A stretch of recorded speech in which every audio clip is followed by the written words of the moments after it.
Biedne istoty to film zarówno cudaczny, jak i cudowny, bo naprawdę bardzo dawno już nie widziałem tak ekstrawaganckiego filmu, tak ciekawie zrobionego technicznie, tak wysublimowanego i pokazującego, że nie, w porządku, wy macie swoje Marvele, ale Hollywood cały czas ma się dobrze, cały czas rzeczywiście jest w dobrej formie i oby tak rzeczywiście było. Jorgos Lanthimos, to jest reżyser tego filmu, pokazuje nam, że spokojnie, my jeszcze nie powiedzieliśmy ostatniego słowa.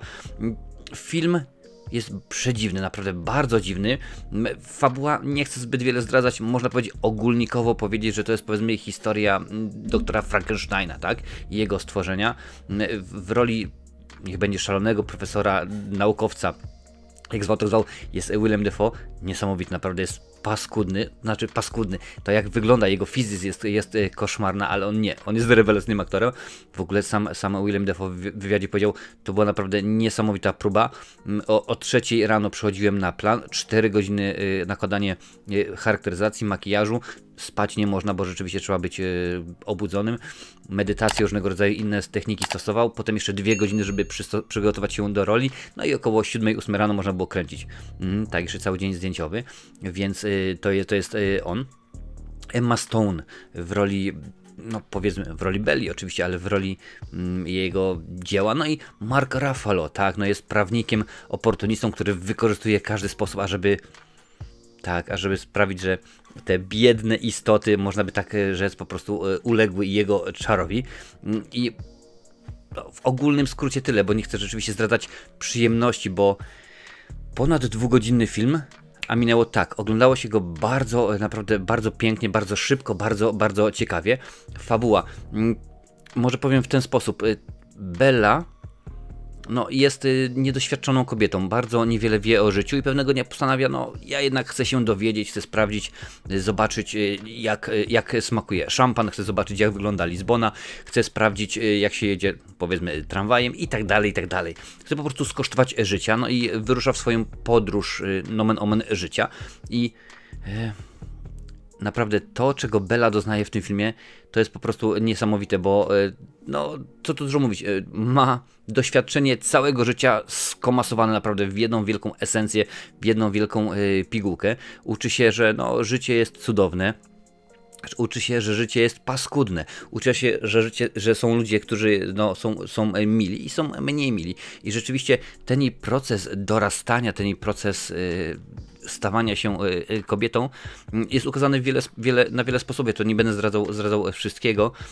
Na pewno, że powiem, miłość cielesna jest jednym z ważniejszych jej aspektów, przynajmniej tegoż filmu.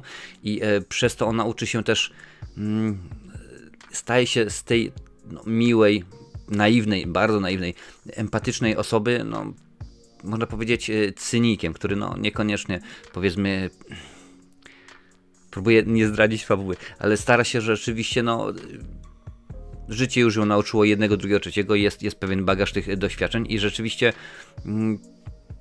tak to w jej życiu się dzieje, że no niestety nauczyła się to, co ona, powiedzmy, doświadczyła w krótkim okresie czasu, bo tak naprawdę nie mamy powiedziane, ile to jest, też nie wiemy w ogóle jakie to są czasy, bo ktoś mógł powiedzieć, o rzeczywiście to wygląda jak XVIII, może XIX wiek, biorąc pod uwagę technikę, ale nagle tutaj pojawiają się jakieś latające pojazdy, jakieś takie, wiesz, rzeczy, no które nie miały prawa mieć w tamtym miejscu, więc ja umownie przyjąłem, że to jest jakiś tam szerzej, bliżej, nie szerzej albo bliżej, no zdecyduj się, skruch, powiedzmy bliżej nieokreślony czas, tam powiedzmy można przyjąć, że jakaś tam rzeczywistość alternatywna, ale ta Bella przychodzi mnóstwo, doświadcza dużo miłych i dużo niemiłych rzeczy. Wiadomo jak to jest w życiu, ale dowiaduje się i uczy się. Dowiaduje się, rozumie, kim chce być, co chce sobą reprezentować, jakie ma poglądy na życie, na świat. Więc to rzeczywiście jest bardzo dobrze zrobione. Film jest, jak mówiłem wcześniej, cudaczny, zarówno cudaczny, jak i cudowny. Jest zrobiony w bardzo specyficzny sposób. Otóż tak się już w tym momencie w Hollywood filmów nie kręci. Nakręcono go, nomen omen, tak, jak najbardziej, na planach zdjęciowych. Nie to, że stwierdzili, ok, no to my bierzemy ten film Biedne Istoty, czy Poor Things, zresztą jak to woli, i lecimy z nim do Lizbony, lecimy z nim do Londynu, lecimy z nim tu, tam i tak dalej. Nie, to wszystko rzeczywiście było nakręcone w studio zarówno w Glasgow, w Szkocji, a także na Węgrzech, tak, w Budapeszcie. I tak naprawdę to wszystko, co widzisz w tym filmie, to nie są plenery, to jest plan zdjęciowy. Tutaj nawet mam informację od IMDb. Scenografowie zbudowali ogromne, wciągające scenografie na scenach dźwiękowych w Budapeszcie. Dla londyńskiej kamienicy, placu paryskiego zimą, statku wycieczkowego i ulic Lizbony. Ze względu na swoje rozmiary i skalę, to były scenografie powyżej 50 metrów wysokości i 20 metrów długości. Scenografia uliczna w Lizbonie musiała zostać zbudowana oddzielnie w pobliskim Korda Studios. Więc jak widzisz, tak się nawet oglądałem ten film, mówię, ale to jest piękne, po prostu muszę sprawdzić, gdzie oni kręcili ten film, żeby pojechać, zobaczyć te lokalizacje, te kamienice są cudowne, to po prostu jak to jest zrobione, no w tym momencie okazuje się, że no bardzo mi przykro, ale nie ma takiej możliwości. Rzeczywiście wygląda film świetnie, naprawdę wygląda on cudownie, to jest nie do powiedzenia, po prostu te budynki, te ulice, nawet no, stroje są również bardzo, bardzo ważne, no, jak można się spodziewać.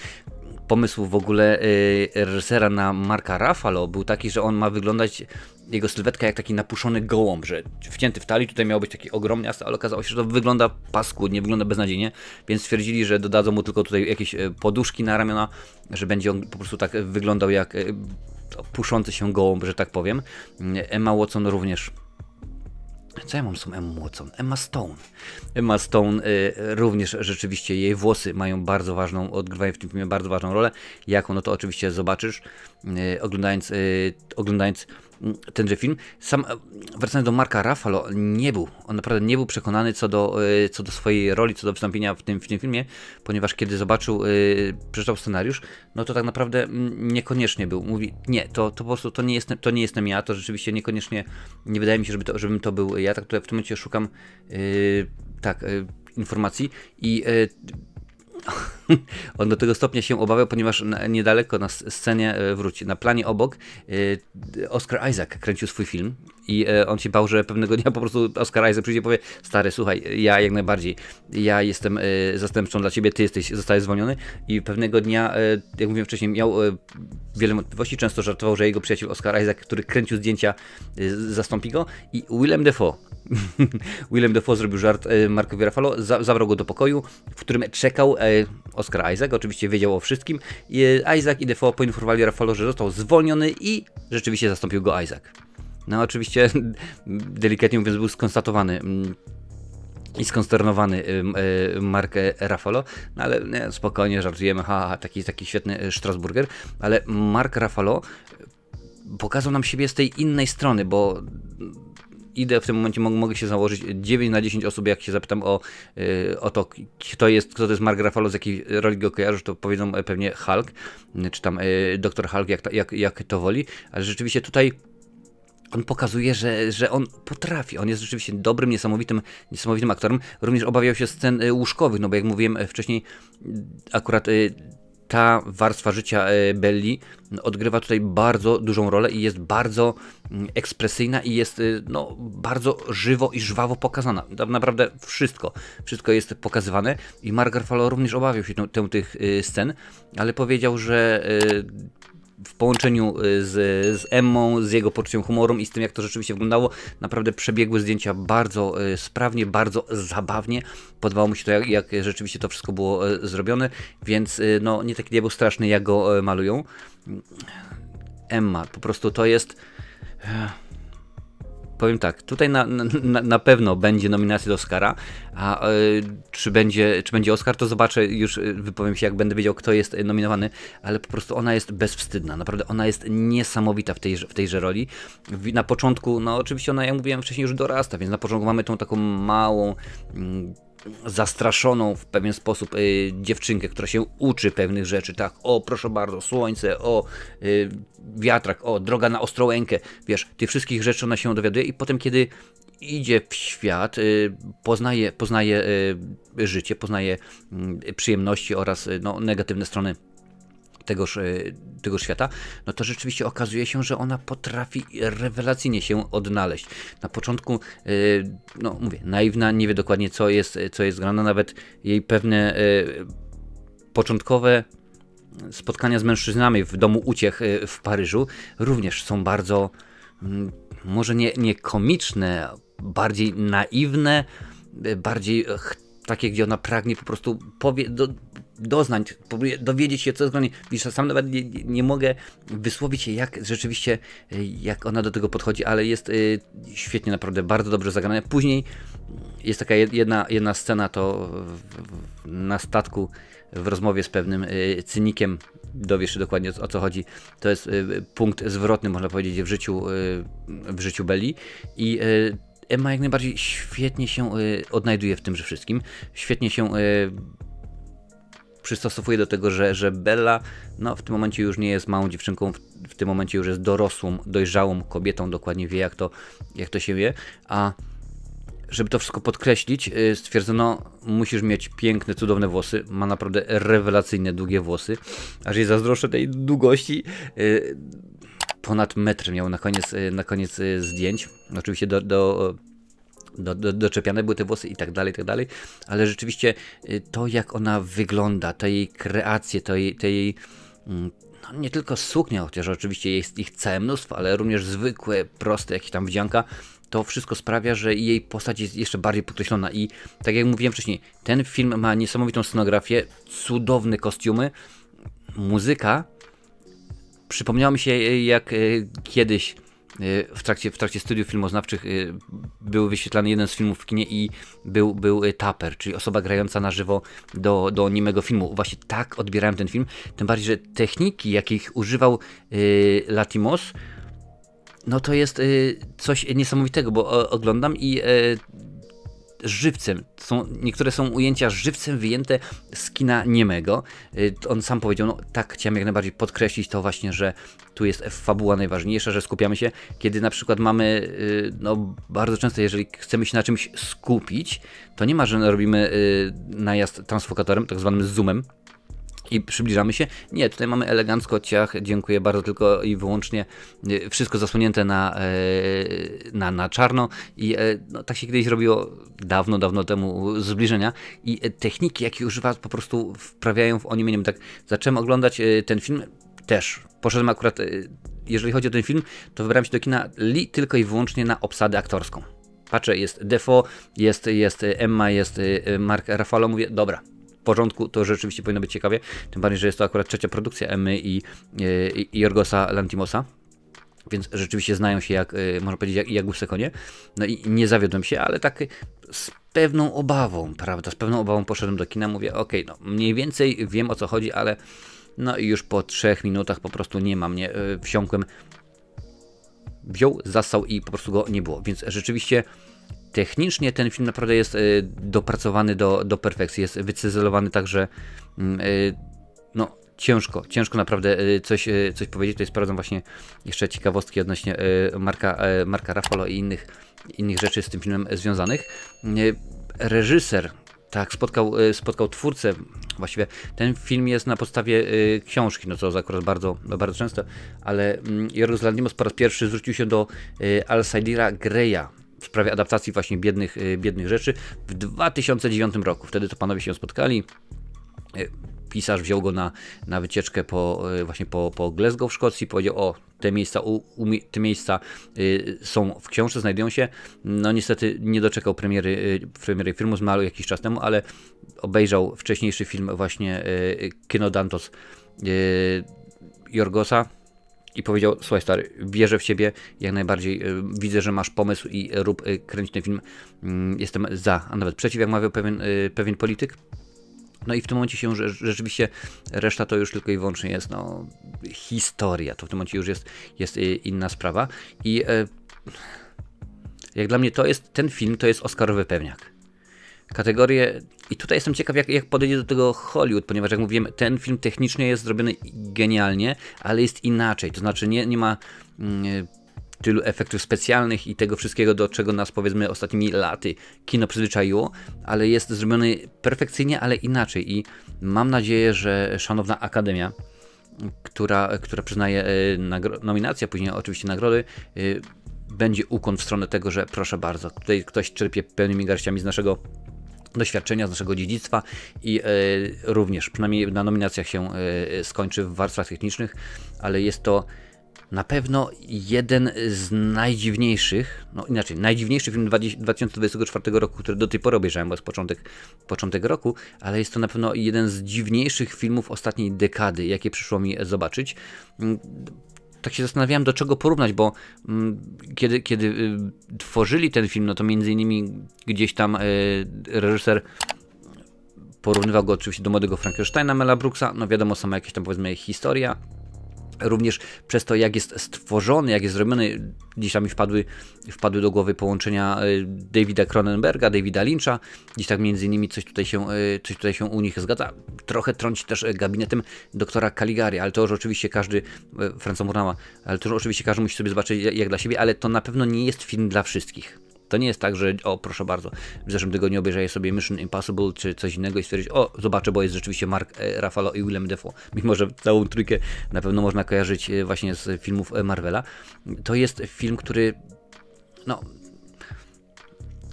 nasi dystrybutorzy mają to w sobie, że bardzo często czekają za długo na premierę filmu. Premiera Biednych Istot, Poor Things, była we wrześniu 2023 roku, więc jak się łatwo można domyśleć, no ten film już powiedzmy swoje zarobił i przeszedł przez większość ekranów, ale w Europie dopiero, nie tylko w Polsce, ale w Europie dopiero teraz wchodzi do kin. Budżet filmu to było $35 milionów, a zarobił niestety tylko 22, więc można łatwo policzyć, że film stracił. Cieszy mnie mimo to, że ktoś twierdzi, okej, spoko, to jest taki rzeczywiście reżyser, to taki twórca, którego filmy chce się oglądać i niekoniecznie trzeba na nich zarobić. Może później, kiedy już będą nominacje do Oscarów, może później nagrody, no to ktoś stwierdzi, okej, no to wpuszczamy go drugi raz. To jest bardzo często tak jest tworzona, chociaż do Oscarów jeszcze trochę czasu i może już ten film wtedy wskoczyć na jakiś streaming, na jakąś platformę VOD, więc zobaczymy, ale ja jestem naprawdę zbudowany tym, jaki film obejrzałem i jak, popatrzcie, tylko mówię i jest cały czas rzeczywiście banan. Jeżeli tobie się recenzja podoba, udostępnij ją na swoich mediach społecznościowych. Oczywiście niech więcej osób obejrzy Poor Things, Biedne Istoty. W końcu mamy dobre tłumaczenie, to też jest rzeczywiście bardzo ważna sprawa, że no, nasi tytułolodzy teoretycznie bardzo łatwe, ale to Poor Things teoretycznie się odnosi do wielu aspektów. No może to być do tych stworzeń, które właśnie profesor grany przez Willema Dafoe wymyśla, tworzy różnego rodzaju połączenia. Niech będzie kaczki ze świnią na przykład. Tak teraz akurat wymyśliłem, ale dokładnie wiesz o co chodzi, jaki jest mój punkt myślenia.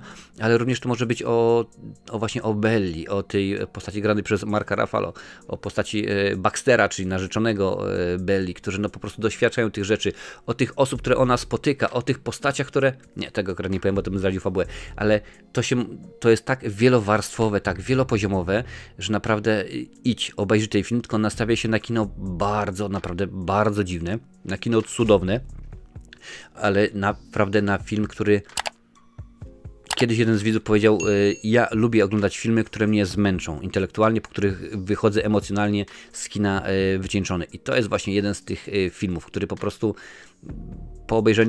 po obejrzeniu go nie pozostawia cię obojętnym. Ty będziesz musiała się kilka razy zastanowić, co ja dopiero obejrzałam, co rzeczywiście się wydarzyło w tym filmie. I tak, to jest jak najbardziej jeden z tych filmów. Czy polecam? Oczywiście, że tak, jak najbardziej polecam. Jak chcesz zobaczyć moją ocenę, sprawdź na filmowej, tam jest napisane. Śmiem twierdzić, że, jak mówię, dopiero jest styczeń, ale śmiem twierdzić, że Biedne Istoty trafi do dziesiątki najlepszych filmów 2024 roku. Oczywiście mojej dziesiątki, bo takiego kina się nie zapomina. Filmu, który jest wycyzelowany artystycznie, filmu, który jest technicznie doskonały, aktorsko świetny, ma prostą fabułę, ale czasami właśnie to jest najlepszego w tym wszystkim, wiesz, że nie mamy jakiegoś tam zagmatwanych wątków, nie wiadomo czego, tylko po prostu prosta fabuła, ale pokazana w ten cudowny sposób, że oglądamy i zastanawiamy się, a potem jest tylko, to tak też można? Ano tak też można. Rzeczywiście Jorgos Lanthimos pokazał nam, że można tak jak najbardziej zrobić i dać nam cudowne kino. Tutaj oczywiście, że tak. Tutaj jest również innych cudownych filmów mnóstwo recenzji. Obejrzyj, bo warto.